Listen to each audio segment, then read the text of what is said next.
No, you guys fire away. Dowell on a scale of 1 to 10, with 10 being drastic changes, 1 being just going to stay with what you have and coach them up. Where are you guys when it comes to the offensive line and looking at the problems? Yeah, well, there's still definitely personnel issues that we're still talking through, which we told you guys about. We made reference to last week about there were still some things open, and obviously when you play that way, no one was happy with it. Starting with myself and Coach Beamer and Coach Teasley, it wasn't good enough. The game starting one up front, and we didn't do enough obviously up front to help us. And we're going to continue to work through things. We're going to put the best 5 out there, and we got to, as coaches, we got to do a better job coaching them up and helping them different ways that way. But that is definitely that whole problem from last week is being addressed as we go, and it'll be fluid. If it was an easy thing, then it wouldn't have happened last week. But it's going to be a process. How did those issues limit y'all from what you wanted to get to from a play calling scheme standpoint on that? Well, look, we're very fortunate because we have number 7, and he's spaghetti sauce. He covered up a lot of issues in that game, and to play the way he did and go 30 of 39, and complete 77% of his passes, and he wasn't Charlie Checkdown either. He averaged 9.1 a completion. But how about the fact you don't turn the ball over and you sack 9 times? And I think we had 18 pass disruptions, which are tip balls, hit quarterbacks, quarterback pressures where he got away.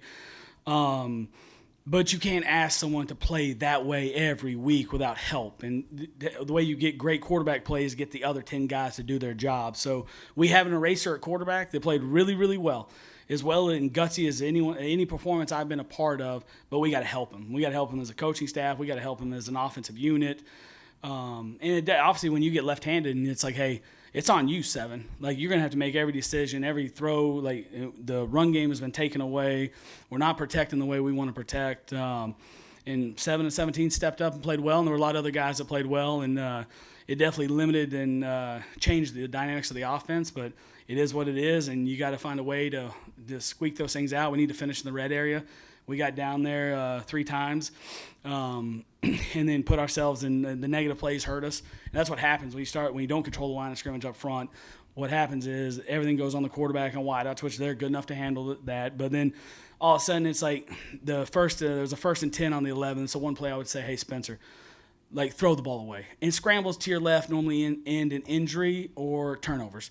So throw it away. So it was the 1st and 10 on the 11, and he had to scramble. He's pushed his left, and we ended up taking a sack on. You put yourself behind the chains, and it's just hard to overcome a 4th, and you're going for it on 4th and 18 and 4th and 22. The percentages of making those are very low, and you can't put yourself in those situations. And so on top of cleaning up some of the stuff up front, we got to clean up some other things. I think we had 6 penalties, and we hurt ourselves. We missed a block in the red area that Juju had his chance to go one-on-one down there, and we missed a perimeter block, and they hit us and probably had 5 or 6 more yards. It was going to play a bang play at the goal line, and next play we get a holding call or a sack. I can't remember what it was, but it's those little things that the pressure starts to mount, and it falls back onto your quarterback. And the way he played and the way he handled it was unbelievable. Kind of following up on what you said about trying to help him more, protect him more. Yeah. Do you feel like y'all could have done more that way as far as whether moving the pocket, trying to change the? Yeah, I mean, so we always look at that stuff. We threw 3 screens, 3 sprint outs. We changed we cross protected. We ran some 3 steps. We ran empty, which in that point, 3-step and empty is a run play to me. So we did change the launch point, and we ran a variety of protections to protect against that stuff. So we're looking at everything that way. Second quarter, you got a little bit of momentum going, got the quick touchdown drive. Was there anything you saw in that drive that you think might be able to carry into next week and beyond, and kind of what didn't happen after that as maybe North Carolina adjusted? Yeah, I think the first down efficiency, there's no adjustments. What they showed on tape is what they showed all, the whole game. But it was the first down efficiency, getting the ball in play. And when we got the ball in play in those 2 drives on the first down, and then you're able to do some things that control the game the way you want to control, and you're staying out of 3rd and 11s. I think we had 10 3rd and 7 pluses. And, at that point, it came a point in the game when it was like, all right, it switches from trying to play balance to say, like, no, go win the game. Like, put it on 7, go win the game. Like, I think we called back-to-back 2 runs for no gain, and there was some stuff there. And the first one we got beat. The second one was we had a run. The running back probably didn't get the most out of it. And at that point, I was like, hey, if we're getting back in this game, it's going to be because of number 7. Dell, I know there's no consolation prizes, but based on what Spencer was able to do under the pressure that he was under on Saturday night, going back and watching the film, is there anything that you watched and said, all right, look, if we're able to clean certain things up, I really like the direction that this offense could head in? Yeah, I was really fired up the way 7 and 17 played. I mean, I think that I saw something last night, or one of the coaches told me that he had 169 yards for the season. He had 178 yards for one game. But you know what? That started the day I got here, and I watched bowl practice, and then came back when the kids came back in January. 17 hasn't missed one practice. He goes that way every day, all through spring, all 15 practices, every day of fall camp. So when guys practice like that, it's no surprise they show up and perform in the biggest moments, in the biggest stages. So yeah, I think that we've got good skill guys, and 3 obviously tried to go and wasn't able to go as long as he would like to go. And that'll be a process getting him back out there some more and more and more as we go. But for us, that's a really good player that we didn't have, and there's some things that Harbor missing some practice. Like that affects young players now. Like you can say whatever you want. In my coaching career at the high, I coached in the NFL for 17 years. I've never seen people miss practice and go out and play well. It just doesn't happen, and especially young people. So for those guys to be able to practice and continue to grow, it's going to be a process. This is, I said last week, if we win or lose, like we're going to play next week. And this week now happens to be the biggest game in the schedule. And we lost a game in a very unfortunate, disappointing way to all of us. And we have a lot to play for. We have pride. Our guys have pride. They practiced well. Tuesday was a much better practice than last Tuesday. Today was a better practice. We got I think Coach Beamer said there were 19 players that played for the first time in the game, and maybe 13 or 16 on offense, defense. You have to check the numbers, but like those guys learn how to practice. Like it's a game week, and you're practicing that, and like the intensity of a game week and those things. So like we need to be the team that keeps getting better week to week, and we have a lot to grow on. Am I optimistic about where we can go? Yes, I'm excited about our passing game. Do I think that up front we're still a work in progress? Yes, I do. In terms of the run game, I'm sure it's a little bit of both, but how much of the issues do you attribute to, DK, the running back, just not being super experienced versus the lack of protection? It is a good question, and the truth always lies somewhere in between. I feel like you knew that when you asked the question, but it does. Like the difference between offense and defense is offense to gain 4 yards and have an efficient run, it takes 11 guys doing their jobs. On defense, it takes one guy to make a tackle. And that's the part where we're not good enough right now. And that falls on us as coaches, and our players need to take responsibility for it as well. But it starts and ends with us, and we got to make sure that that we're doing everything we can to help these guys be efficient. And it was DK's first game at running back. It definitely was, for sure. And a really hard game to go into, and we wanted to play better up front than what we did for him. But he could have played better, just like Spencer could have played better. Like Get could have played better. There were things that both of them, as well as they played and as good as their stat line looks, like there's things they can clean up as well. So it's all 11.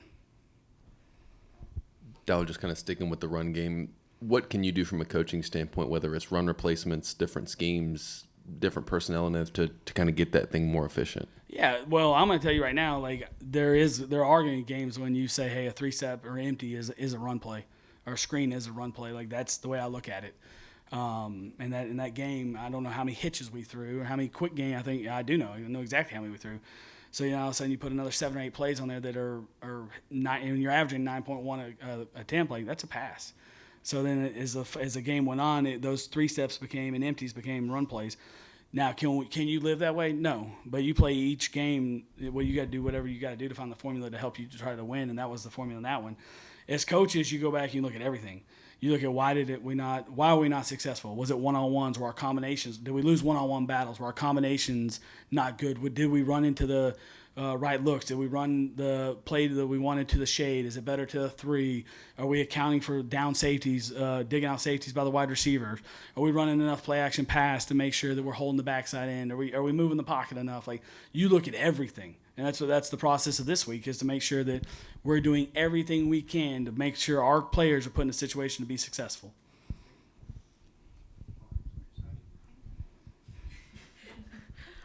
Shane mentioned yesterday that Furman's secondary is really good at producing turnovers. How do you, as a coordinator, kind of look at different ways that you can put the wide receivers and the running backs in positions to make successful plays, despite the fact that, Shane called Furman's secondary very disruptive? How do you kind of manage that? They are disruptive, and I think that process started last week. If you said, hey, what do you take from the game last week outside of 7 and 17 playing at such a high level? I would say after all that, you don't turn the ball over. And if you, I wish you could plug this.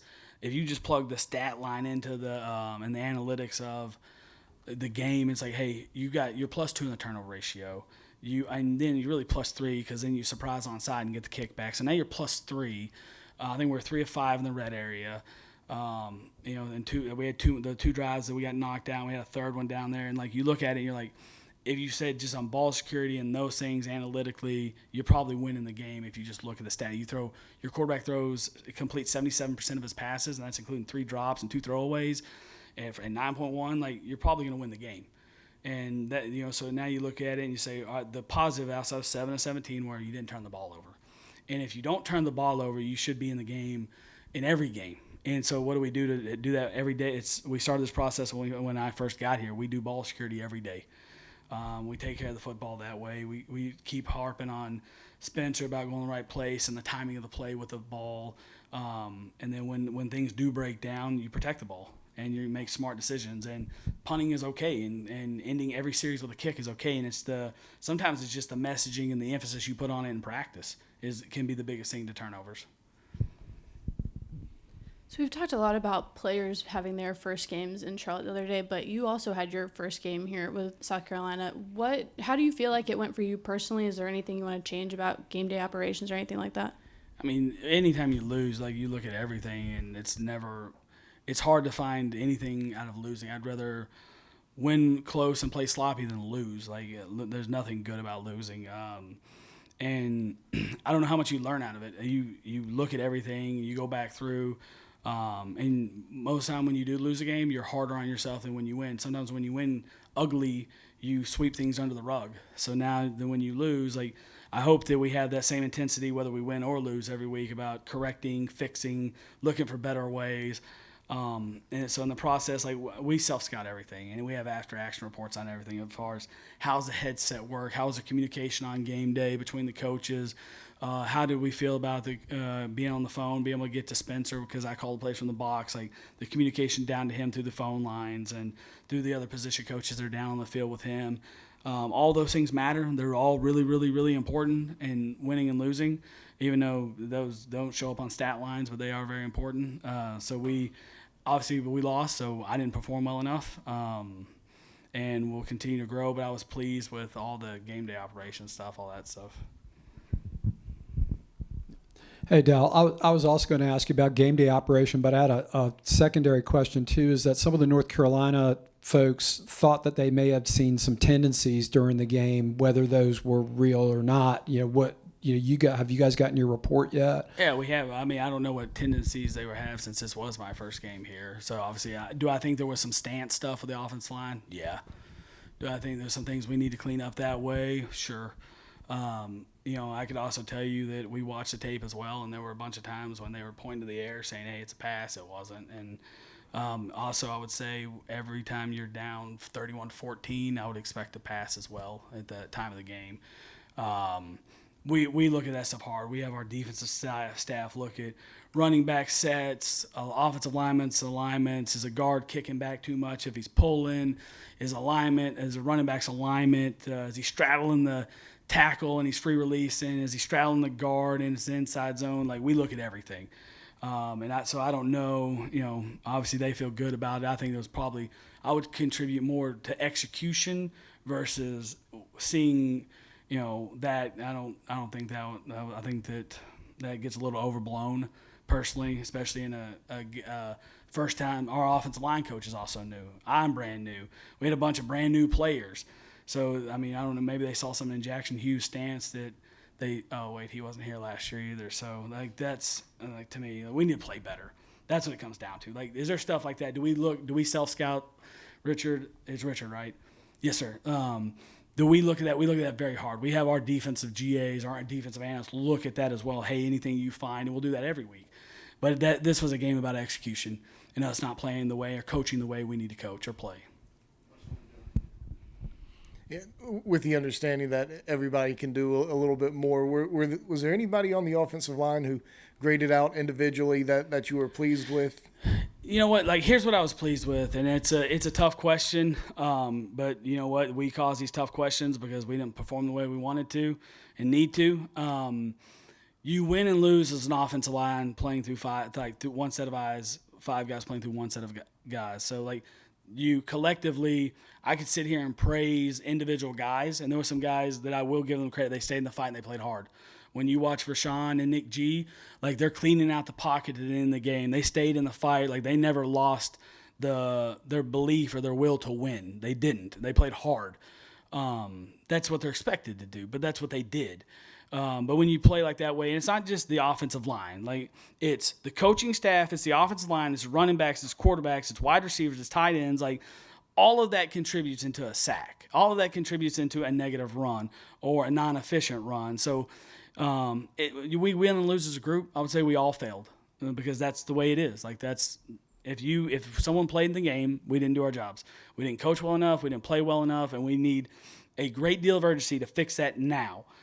This is the biggest game of the season for us because it's the next one, and we have a lot to play for. We need to clean some stuff out. We need to get this nasty taste out of our mouth as fast as possible. And that's why practice this week tomorrow is really, really important because we just got the practice. So we need to clean this tape up and get going towards next week. We need to help not just our offensive line, but our running backs, our tight ends, our quarterbacks as a coaching staff. And we got to clean some stuff up and help these guys be successful. So all of them, like, I'm not blaming anyone. I'm blaming myself. If you want to blame someone, you put it on me. Like, it's my job to make sure these guys play well. But as a group, as a unit, we didn't play well enough. Thank you, guys. Appreciate you guys.